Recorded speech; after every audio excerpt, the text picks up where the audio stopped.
நேற்றைய நாள் மாலை இந்தியாவிலிருந்து இலங்கைக்கு வந்த 3 முக்கியமான சந்தேக நபர்கள் பண்டாரநாயக்க சர்வதேச விமான நிலையத்தில் வச்சு கைது செய்யப்பட்டிருக்கிறார்கள். இலங்கையினுடைய குற்றப்புலனாய்வு பிரிவினரால் சிஐடியினரால் இவர்கள் கைது செய்யப்பட்டிருக்கிறார்கள். யார் இந்த 3 பேரும், எதுக்காக இவர்கள் கைது செய்யப்பட்டார்கள் என்ற தொடர்பான முழுமையான தகவல்களை இந்த வீடியோவில் முழுமையாக பார்க்க போகிறோம்.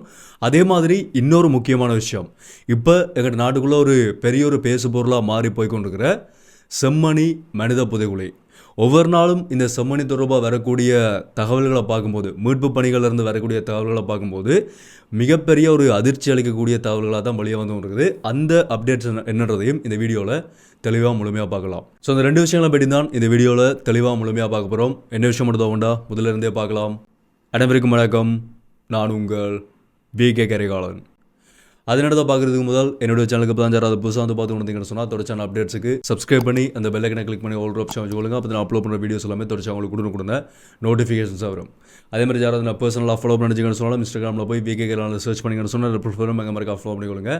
இந்த வீடியோ லைக் பண்ணது மறந்துடாதீங்க. இதோட கடைசியில் முடிஞ்ச வரைக்கும் எல்லாருக்குமே இந்த வீடியோ ஷேர் பண்ணி விட்ருங்க. ஓகே, முதலாவது விடயம், இப்போ எங்களோட நாட்டுக்குள்ளே ஒரு மிகப்பெரிய பேசு பொருளாக, எங்களோட நாட்டுக்குள்ளே சொல்கிறத விட சர்வதேச அளவில் ஒரு மிகப்பெரிய பேசு பொருளாக மாறி போய் கொண்டிருக்கிற யாழ்ப்பாணம் செம்மணி சிந்துபாத்தி இந்து மயானம், அங்கே கண்டுபிடிக்கப்பட்டிருக்கிற அந்த மனித புதைகுழியில் அகலப்பட்டு கொண்டிருக்கிற அகழ்வு பணிகளிலிருந்து நேற்றைய நாள் மாலை வரைக்கும், ஜூலை மாதம் 3ஆம் தேதி நேற்றைய நாள் மாலை வரைக்கும் 40 எலும்பு தொகுதிகள் கண்டுபிடிக்கப்பட்டிருக்குது. அதுக்குள்ளே 34 எண்பு தொகுதிகள் வந்து இப்போ வரைக்கும் முழுமையாக மீட்டெடுக்கப்பட்டிருக்குது. மீதமாக இருக்கக்கூடிய எலும்பு தொகுதிகளில் அகழ்வு பணிகளை மேற்கொள்ளப்படுது. அதே மாதிரி சில எலும்பு தொகுதிகள் சிதைவடைந்த நிலையிலையும் கண்டுபிடிக்கப்பட்டிருக்குது. இதுக்குள்ளே இந்த கண்டுபிடிக்கப்பட்டிருக்கக்கூடிய எலும்புக்கூடுகளில் பெரும்பாலும் சிறுவர்களினுடைய எலும்புக்கூடுகளும், ஒரு குறிப்பிட்ட அளவான சிறுவர்களுடைய எலும்புக்கூடுகள், அதே மாதிரி எல்லா வயதையொத்த நபர்களினுடைய எலும்புக்கூடுகளும் அந்த இடத்துல கண்டுபிடிக்கப்பட்டதாக சொல்லப்படுது. ஒவ்வொரு நாளும் மாலை நேரம் வரக்கூடிய செய்திகள், இந்த செம்மணி தொடர்பாக வரக்கூடிய செய்திகள் எல்லாமே கிட்டத்தட்ட மனதை பதப்பதைக்க வைக்கிற மாதிரியான எலும்புக்கூடுகளும் அங்கே கண்டுபிடிக்கப்படக்கூடிய பொருட்களும். ஒரு சிறுவனினுடைய ஒரு புத்தகப்பை, இலங்கைக்கு உதவியாக வழங்கப்பட்ட ஒரு புத்தகப்பையோட ஒரு சிறு வயது இருக்கக்கூடிய ஒரு ஆணோ பெண்ணோ, ஒரு சிறுவனோ சிறுமியினுடைய ஒரு எலும்புக்கூடு கண்டுபிடிக்கப்பட்டது. அது மிகப்பெரிய அளவில் பேசப்பட்ட விடயம். அவன் என்ன குற்றம் செய்தான், ஒரு பாலகன் வந்து என்ன குற்றம் செய்தான் என்று சொல்லி அவன் கொலை செய்யப்பட்டு அந்த இடத்துல புதைக்கப்பட்டிருக்கான் என்ற ஒரு முக்கியமான கேள்வி எழுந்தது. அதுக்கு பிறகு பொம்மைகள், சிறுவர்கள் விளையாடக்கூடிய பொம்மைகள், அதே மாதிரி அவர்களுடைய கால் சப்பாத்துக்கள், அவர்கள் போட்ட செருப்புகள், சப்பாத்துக்கள், இந்த மாதிரியான சிறுவர்கள் தொடர்பான பொருட்களும் வந்து குறிப்பிட்ட அளவில் அங்கே மீட்கப்பட்டிருக்கிறதையும் எங்களால் பார்க்கக்கூடிய மாதிரி இருக்குது. நேற்றைய நாளில் ஒரு பெண்ணினுடைய உடை என்று சொல்லி சந்தேகிக்கப்படக்கூடிய ஒரு துணி போன்ற ஒரு உடை வந்து கண்டுபிடிக்கப்பட்டிருக்குது. அது செம்மணிக்கு அடுத்த இன்னொரு இடத்துல அகலப்பட்டிருக்கக்கூடிய ஒரு புதைகுழியிலிருந்து. ஏன்னு சொன்னால் அந்த இடத்துல அந்த இந்து மயானத்துக்குள்ளே மட்டுமே இப்போ மனித புதைகுழி இல்லைன்னு சொல்லி அதை சுற்றி இருக்கக்கூடிய அனைத்து இடங்கள்லையுமே மனித புதைகுழிகள் இருக்கலாம்ன்ற சந்தேகத்தில் வந்து ஏனைய இடங்கள்லையும் இப்போ அகழ்வு பணிகள் மேற்கொள்ளப்பட ஆரம்பிச்சிருக்குது. செய்மதியினுடைய தொழில்நுட்பத்தோட அந்த இடங்கள் கண்டுபிடிக்கப்பட்டு அந்த இடங்களில் இப்போ தொடர்ச்சியான அகழ்வுகள் வந்து மேற்கொள்ளப்பட ஆரம்பிச்சிருக்குது. அதே மாதிரி கிருஷாந்தி கொலை செய்யப்பட்டு எங்கே புதைக்கப்பட்டிருக்கலாம் என்ற ஒரு கேள்வியும் எழுந்து இப்போ அந்த அகழ்வுகளை மேற்கொள்வதற்கான நடவடிக்கைகள். நீங்கள் அந்த இடத்துக்கு போனீங்கன்னு சொன்னால் தெரியும், அந்த இந்து மயானம் இருக்கக்கூடிய பகுதியிலிருந்து யாழ்ப்பாணம் போகும்போது நீங்கள் பார்த்தீங்கன்னு சொன்னால் சிவபூமி என்று சொல்லி ஒரு சிவலிங்கம் இருக்கக்கூடிய ஒரு பகுதி ஒன்று இருக்கும். அந்த பகுதியில் தான் அணையாவிளக்கு போராட்டம் வந்து நடந்திருந்தது. அந்த பகுதியிலையும் மனித புதைகுழிகள் இருக்கலாம் என்ற மாதிரி சில செய்திகள் வந்து இப்போ போய்கொண்டிருக்கிறதையும் பார்க்கக்கூடிய மாதிரி இருக்குது. அது எவ்வளோ தூரத்துக்கு உறுதிப்படுத்தி சொல்ல முடியுமென்றது தெரியாது. ஆனால் அந்த பகுதி முழுக்களும் மனித புதைகுழிகள் இருக்கக்கூடிய பகுதியாக தான் இருக்கலாம் என்ற மாதிரி ஒரு விடயம் இப்போ பேசப்பட ஆரம்பிச்சிருக்குது. தொடர்ச்சியான நடவடிக்கைகள் முன்னெடுக்கப்பட்டு அந்த இடங்கள் எல்லாமே அகழ்வுக்கு உட்படுத்தப்படும் என்ற மாதிரியும் சில செய்திகள் வந்து இப்போ போகிறத பார்க்கக்கூடிய மாதிரி இருக்குது.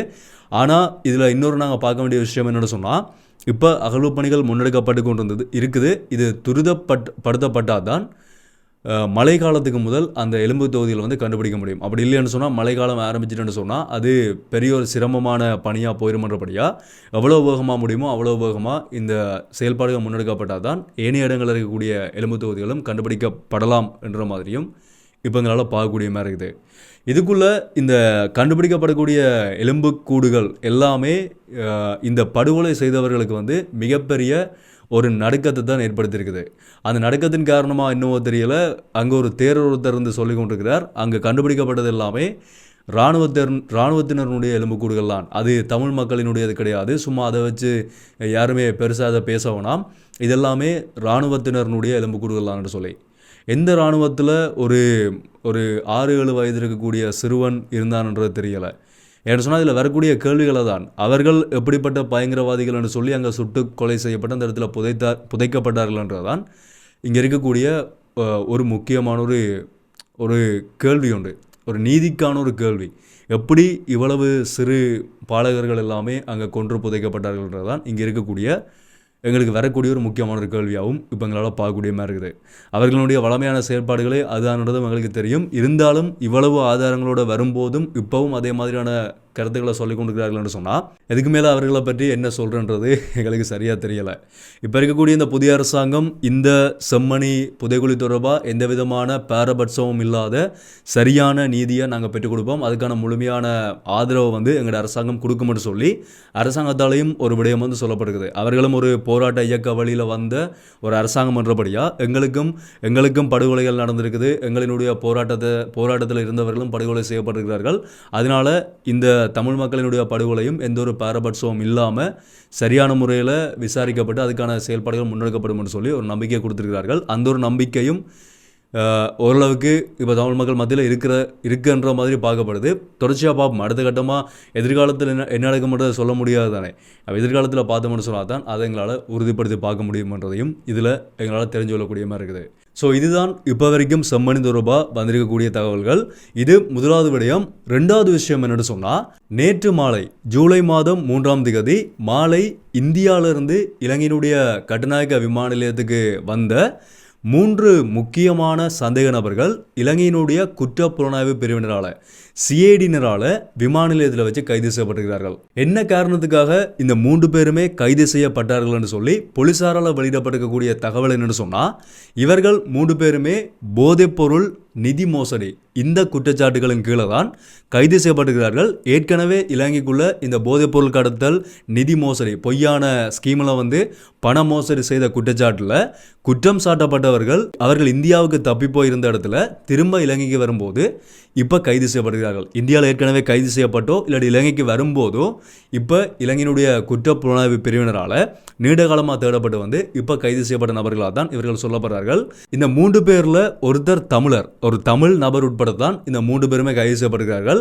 யார் யார் கைது செய்யப்பட்டவர்கள் என்று சொன்னால், 33 வயது இருக்கக்கூடிய மதிவேலேஜ் அஷித சாகர துண திலக்கே என்ற ஒரு நபரும், 44 வயது இருக்கக்கூடிய சில்பத் சரேஜ் சுமித் ரொலாண்ட் பெர்னாண்டோ என்ற ஒரு நபரும், 34 வயது இருக்கக்கூடிய செல்வராஜ் கபிலன் என்று சொல்லப்படுற இந்த 3 பேரும் தான் இப்போ கைது செய்யப்படுகிறார்கள். இவர்களுக்குள்ள அந்த முதல் 2 பேருமே, அந்த சிங்கள நபர்கள் 2 பேருமே புத்தளம் SCID ஸ்பெஷல் சிஐடியினரால் சிறப்பு இளைஞனுடைய குற்றப்புலனாய்வு பிரிவினர்கிட்ட புத்தளத்தில் அவர்கள் ஒப்படைக்கப்பட்டிருக்கிறதாகவும், அடுத்த நபர் அந்த தமிழ் நபர் இப்போ சிஐடியினரால் விசாரணைகளுக்கு உட்படுத்தப்பட்டிருக்கிறதாகவும் ஒரு தகவல் வெளியாகி இருக்குது. இந்த நிதி மோசடின்றது, போதைப்பொருள் அவ்வளவுக்கு மோசமாக எங்கள் நாட்டுக்குள்ளே போய்கொண்டிருக்கின்றது எல்லாருக்குமே தெரியும். அடுத்த கட்டமாக இந்த நிதி மோசடி, பணத்தை வச்சுக்கொண்டு மக்களை ஏமாத்துறன்றதும் மிகப்பெரிய அளவில் எங்கள் நாட்டுக்குள்ளே தொடர்ச்சியாக நடந்து கொண்டே இருக்குது. கடந்த வருடத்தில் கூட ஒரு தம்பதியினர் பல கோடி ரூபாய் பெறுமதியான பணத்தை மோசடி செய்துட்டு திரும்ப இந்தியாவுக்கு தப்பி போய் அங்கிருந்து திரும்ப இலங்கைக்கு வரவழைக்கப்பட்டு கைது செய்யப்பட்டிருந்தார்கள். அந்த மாதிரி நிறைய பேர் இந்த நிதி மோசடிகளில் ஈடுபட்டவர்களும் இருக்கிறார்கள், இப்போ வரைக்குமே ஈடுபட்டு கொண்டும் இருக்கிறார்கள். இந்த பிரமிட் ஸ்கீம்ன்றதெல்லாம் மிகப்பெரிய மோசடியாக தான் எங்கள் நாட்டுக்குள்ளே போய்கொண்டிருக்குது. ஸோ அப்படி யாராச்சும் அதுக்குள்ளே இருந்தீங்கன்னு சொன்னாலும் இப்போவே வெளியே வந்துடுங்க. அது எல்லாமே மிகப்பெரிய அளவான மோசடிகள். இதை அப்படி நான் ஏற்கனவே நிறைய வீடியோவில் கழிச்சிட்டேன். ஸோ அதனால் அதுக்குள்ளே மாட்டிக்கொள்ளாமல் நீங்கள் வெளியே வந்துடுங்க. இப்படியான மோசடிகள் அதிகமாக நடக்குதுன்றதை தெரிஞ்சு கொள்ளுங்க. அதனால தான் இவ்வளவுக்கு ரிஸ்க் எடுத்து இந்த இளைஞருடைய குற்றப்புலனாய்வு பிரிவினர் இவர்களை விமான நிலையத்தில் வச்சே கைது செய்திருக்கிறார்கள். ஸோ இந்த 2 விஷயங்களையும் தான் இந்த வீடியோவில் நாங்களோட ஷாப்பிங் வச்சிருந்தான். இதை பற்றி நான் உங்களுடைய கருத்துக்களை நீங்கள் தரமாக கமெண்ட்டில் சொல்லலாம். தொடர்ச்சியான அப்டேட்ஸ் வரும்போது அது எல்லாத்தையுமே கண்டிப்பாக உங்களுக்கு நான் அப்டேட் பண்ணுறேன். எல்லாத்தையுமே நீங்கள் பார்க்கணும்னு சொன்னால் சப்ஸ்கிரைப் பண்ணி இந்த பெல் ஐக்கனை கிளிக் பண்ணி ஒரு ஆப்ஷன் சொல்லுங்கள். அப்போ நான் அப்லோட் பண்ணுற வீடியோஸ் எல்லாமே தொடர்ச்சி உங்களுக்கு கொடுத்தேன் நோட்டிஃபிகேஷன்ஸாக வரும். ஸோ மீண்டும் வீடியோவில் சந்திப்போம். நன்றி.